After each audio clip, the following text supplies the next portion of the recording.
Oke. Nah, jadi bicara yang namanya sistem informasi akuntansi gitu ya, itu terdiri dari beberapa subsistem gitu ya, yang sebelumnya sudah dijelaskan di dalam literaturnya Romney and Steinbach gitu ya, dalam buku Accounting Information System. Juga senada ya dengan apa yang dijelaskan oleh Wilkinson gitu ya. Ya, dalam bukunya Accounting Information System juga yang menyatakan bahwasanya subsistem akuntansi itu ada 5 ya. Desain subsistem informasi akuntansi itu ada 5. Yang pertama adalah sales system gitu ya. Yang pertama itu adalah sales system. Nah, sales system sendiri itu pun juga terbagi menjadi dua subsistem gitu ya. Yang namanya uh, sales system dan juga cash receipt system ya. Artinya sistem penjualan dan sistem penerimaan kas. Nah, itu dua subsistem dari yang namanya revenue cycle gitu ya. Yang kedua itu adalah the expenditure cycle gitu ya, atau siklus pengeluaran. Nah, jadi dalam the expenditure cycle di sini uh, terdiri dari dua subsistem juga ya.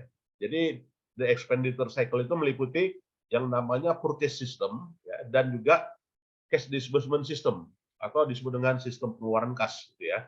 Nah, itu yang kedua. Yang lingkupnya disebut dengan sistem akuntansi tradisional gitu ya. Yang ketiga itu adalah production cycle gitu ya. Jadi production cycle juga subsistemnya tiga ya. Yang pertama itu adalah raw material process ya, kemudian juga work in process, kemudian juga finish good. Itu lingkup dari production cycle. Kemudian yang keempat itu adalah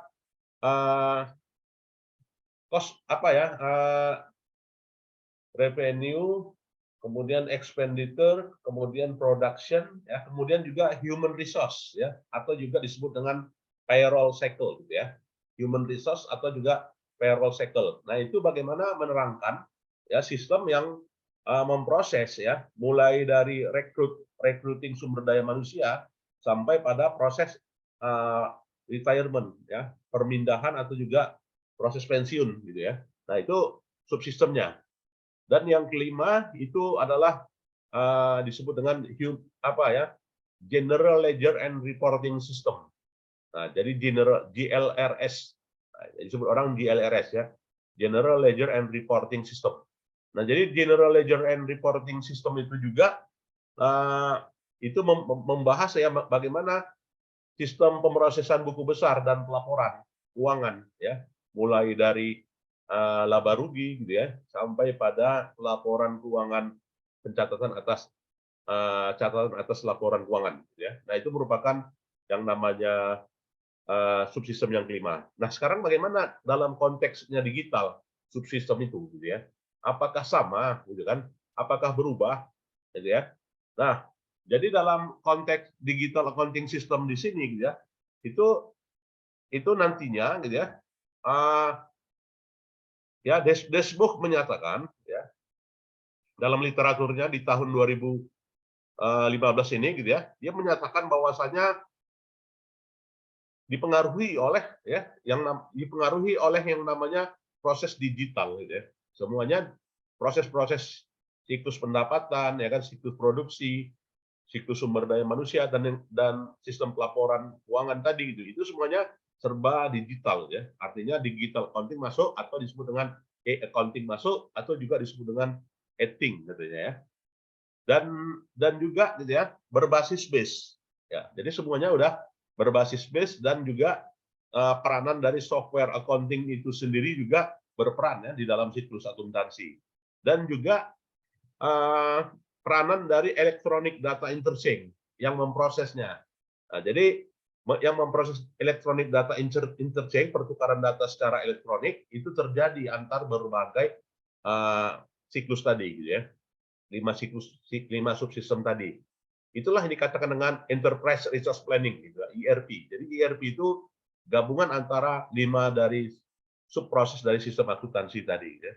Dan revenue cycle itu sendiri pun juga, ya, itu terdiri dari ada berbagai aktivitas atau salah satu dari subsistemnya misalnya sales system gitu ya. Sales system itu ada subsistemnya yang bernama sales order situ ya. Jadi di situ dalam sales order system tersebut ya masuk dari beberapa tools ya dan juga beberapa perangkat pendukung ya.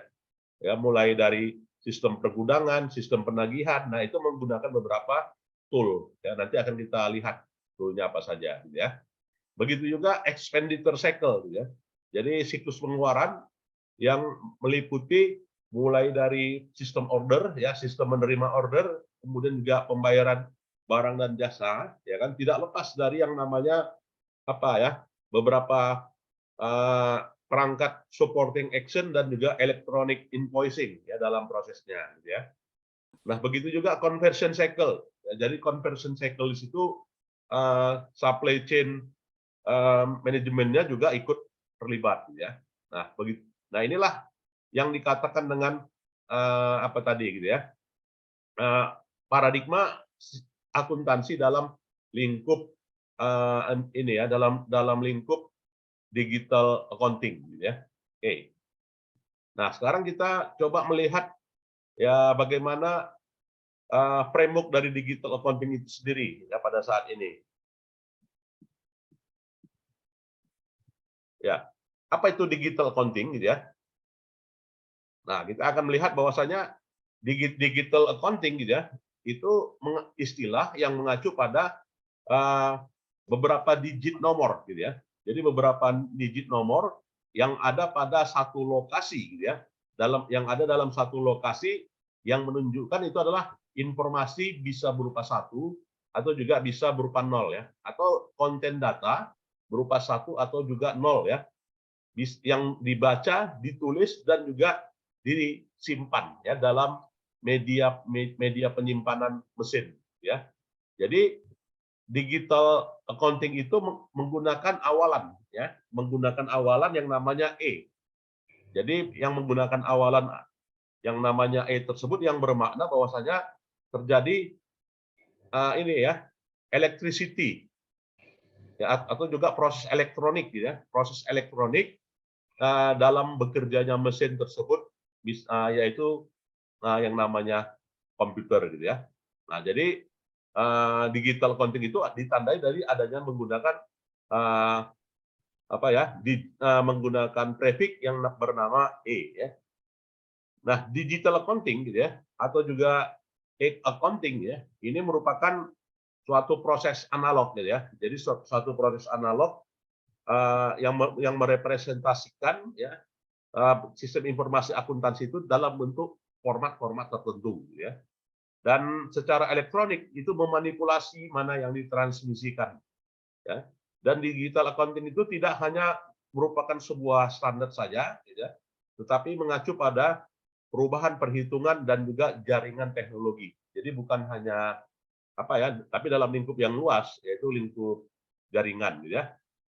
Dan terminologi ya digital accounting itu ya, itu banyak digunakan dalam beberapa literatur yang memang menunjukkan bahwasanya perubahan yang ada pada siklus akuntansi gitu ya. Baik itu prosesnya, ya kan, fungsinya dan juga beberapa protokol pendukungnya, atau juga dalam hal ini fokus utamanya berfokus pada yang berhubungan dengan fungsi-fungsi akuntansi gitu ya. Dan dalam beberapa tingkatan ya, fungsi keuangan itu pada dasarnya dibatasi ya dalam lingkup intrabisnis dan peranan dari web base gitu ya. Berbasis web itu sebagai sebuah sebuah investasi dan juga dalam sebuah portofolio secara tersendiri gitu ya. Dan berdasarkan dari terminologi tersebut gitu ya, jargon dan juga menggunakan istilah tersebut, maka era komputer gitu ya, ini menunjukkan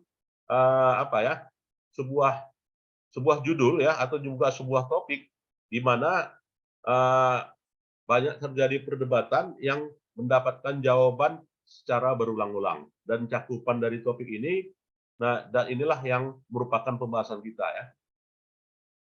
Oke ya. Nah, di buku ini juga itu akan dijelaskan ya bagaimana integrasi ya dalam hal ini adalah e-commerce bisnis gitu ya. E-commerce bisnis dalam accounting yang berperan ya secara aktif berdampak terhadap e-commerce sendiri gitu ya. Jadi perbedaan dari e-commerce itu sendiri dengan e-bisnis gitu ya. Ini bedanya di mana gitu ya? Ya bedanya kalau dia e-commerce hanya menghubungkan antara buyer and seller gitu ya. Tetapi dalam skop yang lebih luas ya e-bisnis itu lingkupnya lebih luas lagi gitu ya. Kemudian juga apa ya? Teknologi jaringan. Jadi teknologi jaringan dalam accounting software ya dan juga relationship management tools. Nah, ini terjadi ya. Nah, di buku ini menjelaskan gitu ya. Ya bagaimana pemahaman dan juga pengembangannya. Dan fondasi yang mendasar dari digital accounting itu adalah mencakup ya software akuntansi gitu ya. Dan juga web based ya. Laporan berbasis web ya. Ya berbasis web dan juga pertukaran data secara elektronik. Nah, jadi bicara digital accounting itu termasuk sebagai bagian dari sistem akuntansi pada saat ini gitu ya.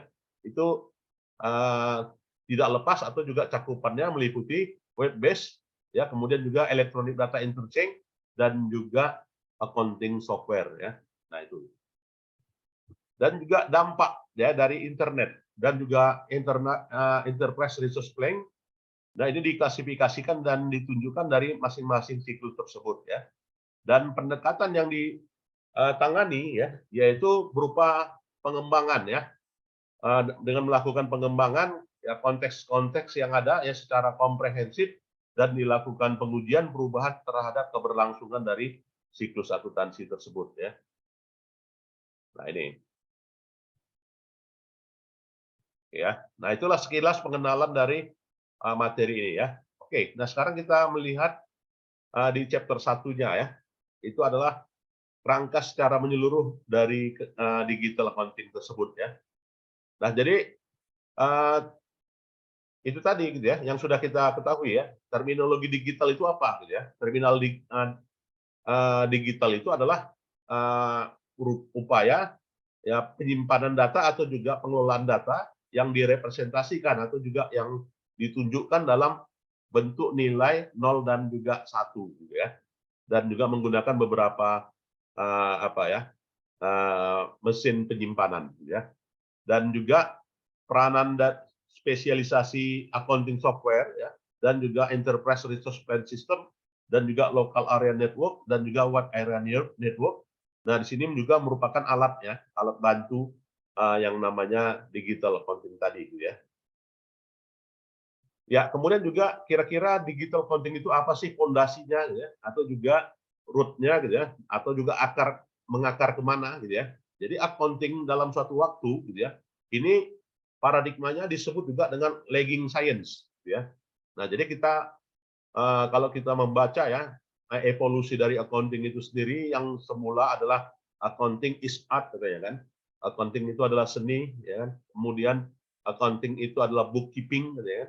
Accounting itu adalah pembukuan kanan kiri gitu ya.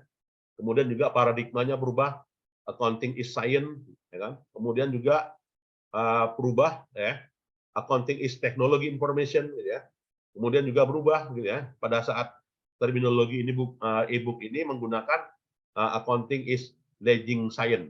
Nah, apa itu lagging science gitu ya? Ini bermakna apa ya? Yang menunjukkan pengembangan dari proses bisnis dan teknologi. Ya, dengan kata lain, desain akuntansi itu lebih banyak dipengaruhi aspek bisnis gitu ya, dan juga aspek teknologi dalam pengembangannya gitu ya. Dan accounting itu sendiri ditandai ya dalam sebagai bagian ya yang tak terelakkan dari yang namanya revolusi teknologi informasi. Jadi hal yang mendasar ya akar dari digital accounting itu dapat ditelusuri gitu ya ketika terjadinya era depression ya, tahun kalau nggak salah depression itu tahun 30-an ya, dan juga World War II gitu ya, atau Perang Dunia Kedua tahun 1943 kan gitu ya, dan juga teks regulasi pada saat tersebut yang begitu kompleks dan juga Perang Dunia Kedua tersebut yang secara yang secara menyeluruh ya itu memerlukan logistik ya, proses logistik, permasalahan logistik dan juga permasalahan manajemen data ya. Dan juga secara detail ya, transaksi keuangan dan juga physical location ya, physical location dari penyimpanan barang dan jasa gitu ya. Ya, itu tidak bisa diandalkan ya. Dan juga tidak bisa ditelusuri dengan mudah. Maka dalam pola hal yang seperti itu gitu ya, dan juga keakurasiannya diragukan, maka lahirlah proses tabulasi ya. Proses tabulasi secara mesin itulah yang diperkenalkan oleh Mr. Watson ya. Jadi Mr. Watson, CEO IBM, nah ini boleh dikatakan sebagai pionirnya digital accounting itu sendiri ya. Jadi Mr. Watson ya CEO IBM gitu ya. Nah, kalau sekarang ini IBM kita lihat perkembangannya bagaimana ya. Apakah sudah diakuisisi atau gimana? Ya, kalau dulu IBM itu kan mengembangkan SPSS ya. Sekarang ini kalau nggak salah. Nah, jadi IBM itu udah dibeli perusahaan Cina ya sekarang ini. Kalau dulu dia perusahaan Amerika gitu ya. Nah, sebenarnya IBM itulah pionirnya dari digital accounting. Nah, itu ya. Dan juga ditandai bahwasanya kebutuhan ya dalam proses mentabulasi tersebut gitu ya, menggunakan teknologi yang baru gitu ya, dan juga dan juga beberapa hal-hal lainnya ya. Kemudian juga di tahun 50 sampai dengan tahun 60 gitu ya, mega corporation ya, pada awal-awalnya dia mengembangkan data ya yang terkait dengan kebutuhan pemerintah. Nah, data di sini ya not handle manually gitu ya. Tidak bisa dihandle secara manual ya. Nah, karena dalam hal ini membutuhkan biaya yang cukup tinggi gitu ya. Dan juga informasi akuntansi yang dihasilkannya bersifat berulang gitu ya, dan juga memiliki volume yang begitu tinggi sehingga kalau dia bersifat manual tidak bisa lagi diandalkan gitu ya. Maka lahirlah gitu ya. Maka lahirlah proses otomatisasi ya, ditandai dari adanya investasi awal ya, initial investment di dalam teknologi tersebut ya. Jadi initial investment di sini dikendalikan ya dalam departemen akuntansi dan juga keuangan. Kemudian juga mekanisme penyajian informasi akuntansi dan keuangan gitu ya, itu dikembangkan oleh bagian keuangan atau disebut dengan CFO dan juga seorang controller yang dapat mengendalikan kegiatan operasional maupun juga kegiatan strategi gitu ya. Kemudian juga justifikasi keuangan atau juga investasi tidak berdasarkan pada beberapa isu ya. Jadi sejak eksekutif keuangan dalam hal ini mengelola bagian investasi gitu ya, maka proses tabulasi dan instalasi masuk dalam sistem pemrosesan data secara terpusat ya. Dan teknologi informasi tersebut ya ini secara kompleks dapat dikendalikan oleh akuntan. Nah, itu ceritanya di tahun 60 gitu ya. Kemudian manajer data pemrosesan memulai ya pengendalian pemrosesan data yang terpusat. Dan pengendalian data yang terpusat itu memiliki asosiasi yang namanya Data Processing Management Association ya. Jadi ini cikal bakal lahirnya asosiasi pengelola data ya. Jadi data otomatisasi akuntansi dan juga data keuangan ini asal mulanya di sini ya, dan dikembangkan secara berdasarkan case-case tertentu ya, atau juga dalam momentum tertentu ya. Dan accounting dan juga e-commerce di sini saling bertemu ya. Di mana pengembangan elektronik data interchange dan juga pertukaran data elektronik atau juga pertukaran keuangan secara elektronik ya, itu diawali pertukaran secara digital ya. Pertukaran secara digital yang terjadi antara berbagai partner-partner perdagangan ya. Baik itu EDI maupun juga elektronik data interchange keduanya ya. Di sini disebut dengan e-commerce ya. Kemudian juga secara konseptual elektronik data interchange dapat ditelusuri ya ke Berlin Airlift tahun 40-an ya. Dan pada Berlin Airlift tersebut ya, ini terjadi ya beberapa penandaan beberapa jenis barang dan juga beberapa material yang tiba ya di daftar manifest yang diterbangkannya tersebut yang berbeda berbagai bahasa ya. Nah, karena dia perbedaan berbagai bahasa tersebut gitu ya, maka perbedaan nomor dilakukan ya dan diberikan rangkap dan berbeda formatnya antara satu dengan yang lainnya. Maka timbullah permasalahan di sini gitu ya, yaitu permasalahan pada masalah dokumen. Jadi standar manifest mana ya yang bisa yang bisa diseragamkan atau juga bisa ditandai ya. Dan standar manifest di sini ditransmisikan via telepon ya, atau juga via telegram atau juga via radio pada saat itu gitu ya. Di mana ada ribuan ton kargo gitu kan perharinya dikirimkan ya menggunakan data manifest tersebut ya. Kemudian juga Amerika ya, angkatan bersenjata Amerika mengembangkan terutama logistik officer-nya itu mengembangkan yang namanya electronic data interchange di sini berdasarkan pada standar manifest. Nah, jadi di sini terjadi penggabungan gitu ya antara electronic data interchange dengan standar manifest gitu ya.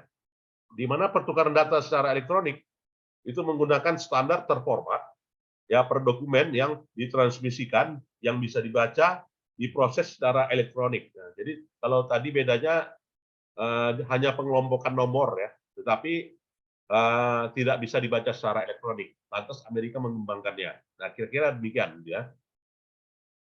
Maka bicara standar format ya, di dalam proses dokumennya dikendalikan dengan berbagai industri yang berbeda ya, dengan berbagai standar yang berbeda dan juga oleh asosiasi yang berbeda. Maka evolusi dari electronic data interchange inilah ya yang digunakan sebagai alat transfer membeli dan juga selling dokumen ya, penjualan ya. Dan juga electronic data interchange tersebut ya bisa mengendalikan transaksi keuangan dan juga sistem pembayaran secara dan aktivitas pembayaran bisa terhubung gitu ya. Jadi terjadinya hubungan antara ED dengan EFT dengan kata lain ya. Oke. Nah, kita melihat sekarang bagaimana internet ya. Internet ini punya relasi dengan digital accounting. Nah, jadi relasi antara internet dengan digital accounting di sini gitu ya. Ya, konsekuensi dari e-commerce gitu ya dan juga e-business.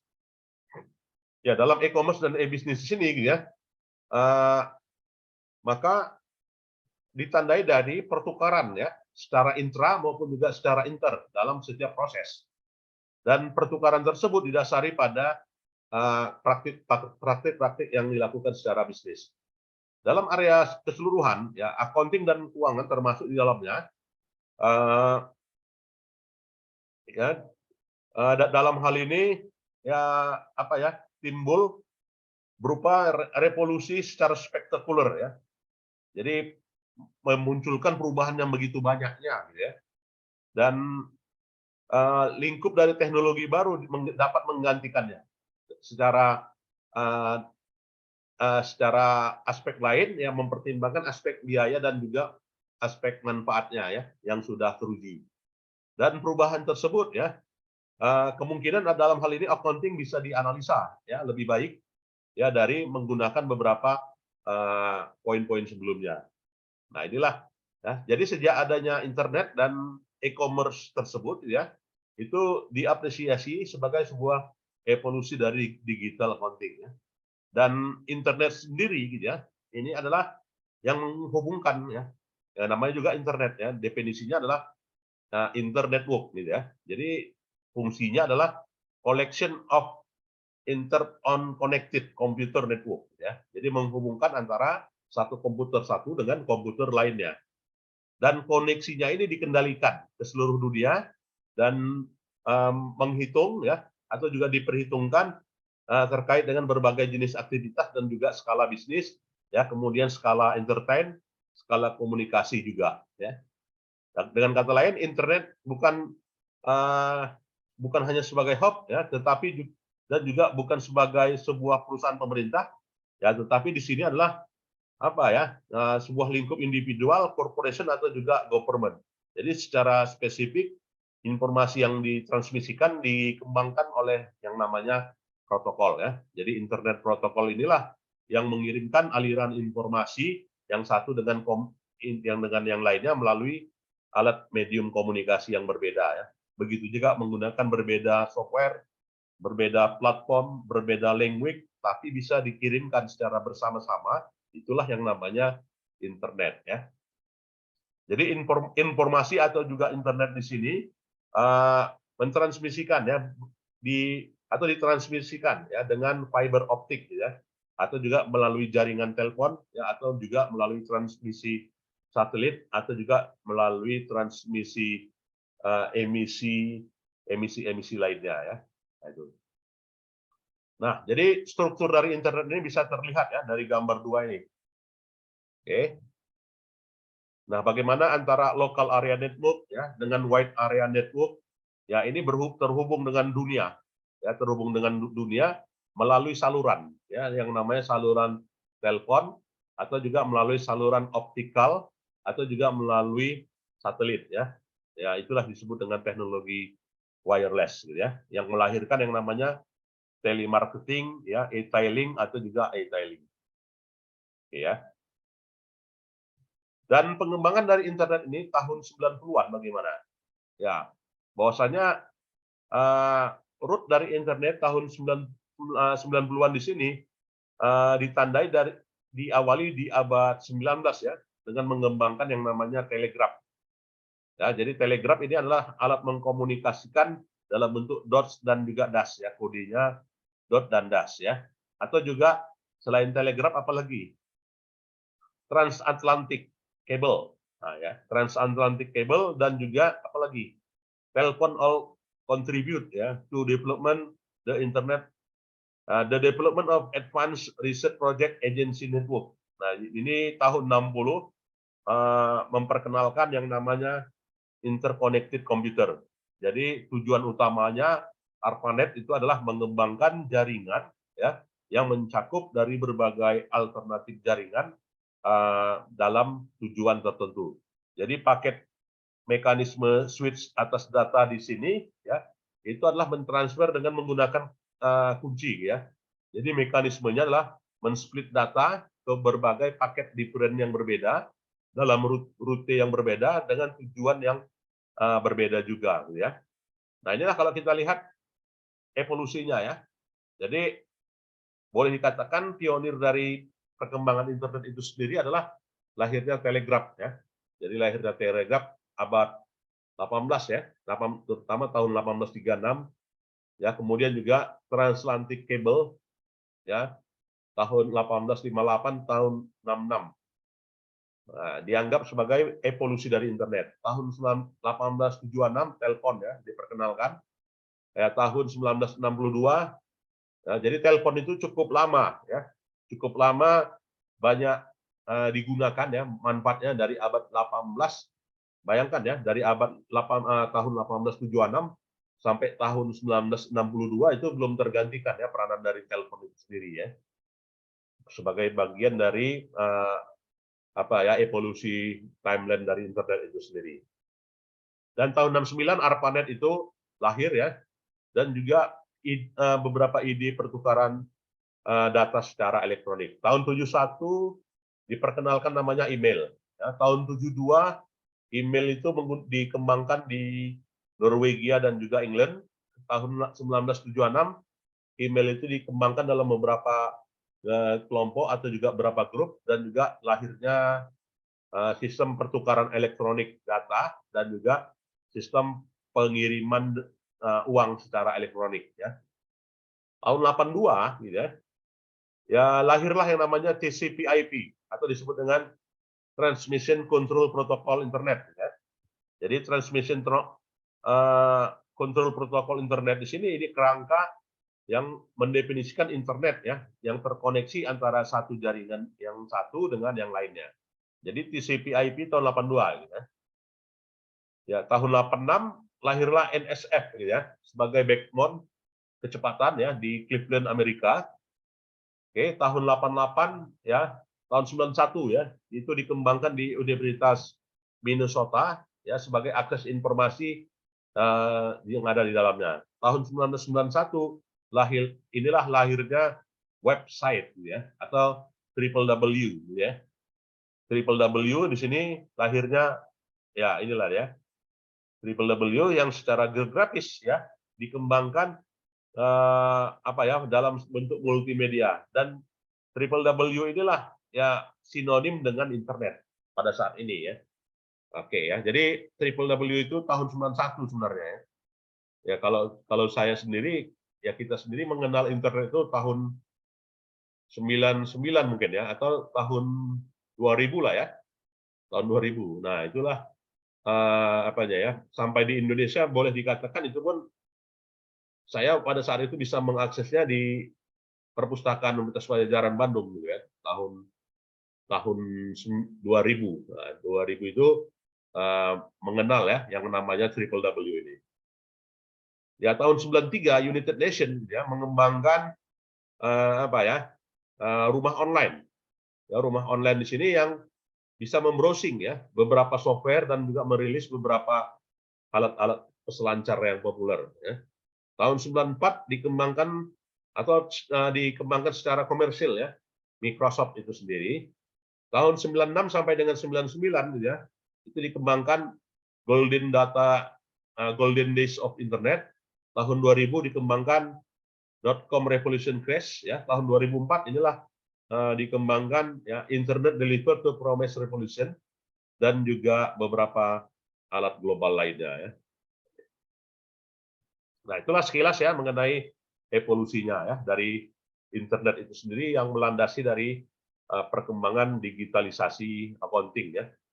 Jadi dalam lingkup skalanya penggunaan internet dalam lingkup bisnis itu adalah yang mendukung e-commerce ya, dan juga secara kompleksitas yang lainnya mengembangkan e-commerce, e-business, e-tailing ya, e-commerce yang sifatnya B2B, online ya, offline business ya, dan sebagainya. Oke ya. Dan jadi dengan kata lain peranan dari internet itu ya apa ya? Bisa mengembangkan model organisasi gitu ya. Kemudian juga bisa mendukung strategi bisnis organisasi gitu ya. Kemudian juga menciptakan infrastruktur hardware dan software, kemudian juga mengintegrasi antara beberapa ERP sistem yang ada gitu ya. Jadi baik itu dalam apa ya, dalam skala pelanggan ya, skala bisnis atau juga skala supplier gitu ya. Itu sistem pelanggan namanya demand chain management ya. Sistem bisnis secara menyeluruh ya, finance, human resource, and other business process. Sedangkan perspektif supplier mengembangkan yang namanya supply chain management ya. Jadi supply chain management ini melahirkan ya supplier relationship management, production planning, material management, transportation and distribution, and juga business intelligence ya. Oke ya, ini saya kira udah apalah ya, B2C ya, jadi business to customer ya, business to business. Nah, ini udah paham lah ya, saya kira. Nah, itu ya. Ya, kemudian juga dalam pengembangan apa ini gitu ya, sistem akuntansi secara digital gitu ya, tidak lepas dari aspek cost and benefit gitu ya. Jadi permasalahan ya pengukuran benefit dalam atas penggunaan teknologi informasi gitu ya, itu ditunjukkan ya diproksikan oleh cost and benefit analysis. Jadi secara umum ya, cost and benefit analysis di sini ini menggambarkan ya bagaimana proses kuantifikasi ya dari kelayakan atas dan juga keakuratan dari penggunaan sistem informasi gitu ya. Jadi dari sisi cost itu dipertimbangkan ya, apakah secara kuantifikasi gitu ya itu layak ya, kemudian juga dikuantifikasi atas benefitnya ya. Jadi benefit yang diterima itu sebanding dengan cost yang dikeluarkan gitu ya dalam bentuk dolar. Benefit di sini bisa berupa apa saja? Ya bisa berupa terpotongnya waktu ya, faster cycle time. Kemudian juga tereliminirnya aspek geografis ya. Kemudian juga adanya pelayanan 24 jam ya, 24/7 days gitu ya. Kemudian mereduce error rates gitu ya, kesalahan perhitungan ya. Kemudian juga mereduce accounting staff. Kemudian juga bisa melahirkan ya cash flow yang bagus ya, better cash management. Kemudian juga bisa melakukan cost saving dan juga improve audit trail and security ya. Dan fondasi dasarnya inilah ya. Jadi yang kita bahas dari awal tadi bahwasanya subsistem SIA ya meliputi siklus pendapatan ya, siklus pengeluaran ya, siklus konversi dan juga sistem buku besar dan sistem buku besar dan laporan keuangan. Nah, jadi baik mulai dari revenue cycle gitu ya, itu masuk semuanya dalam hal ini proses digitalisasi. Baik itu di revenue cycle misalnya hubungan antar pelanggan gitu ya, terjadi gitu ya. Kemudian juga online credit approval. Nah, terjadi gitu ya. Yang sebelumnya tidak ada ini gitu ya. Kemudian juga berdasarkan web base ya, sistem pengiriman basis web. Ya, kemudian juga sistem penagihan elektronik ya. Itu pada skala revenue cycle ya. Kemudian juga online management receivable ya, dan juga electronic payment method gitu ya. Ya, kemudian juga ini juga bisa dikembangkan ini menjadi judul ya kalau mau meneliti ya. Jadi ERP ya ini semuanya indikator boleh ya, atau juga proxy boleh ya.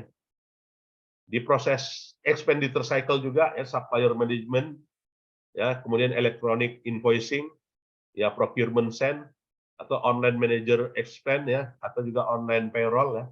Nah, ini juga bisa dijadikan indikator atau juga variable. Oke ya. Nah, itulah yang bisa kita ringkas ya. Jadi dalam summary di topik pertemuan ini bahwasanya dikembangkan secara analisa ya, bahwasanya peranan dari internet dan juga ERP dan juga perkembangan electronic data interchange ya, electronic fund transfer terjadi gitu ya. Dan juga secara historis internet itu evolusinya lahir karena apa? Ya karena diperkenalkannya triple W ya.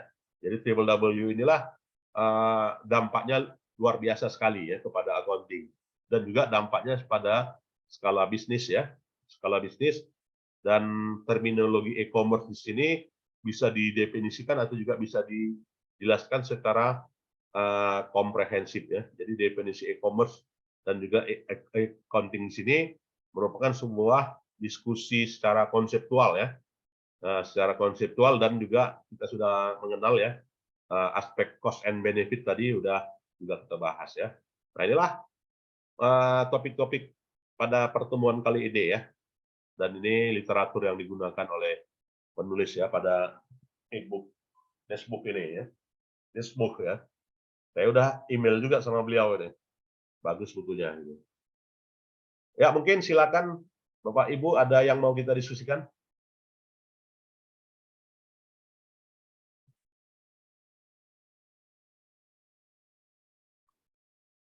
Ya, nanti videonya saya share ya.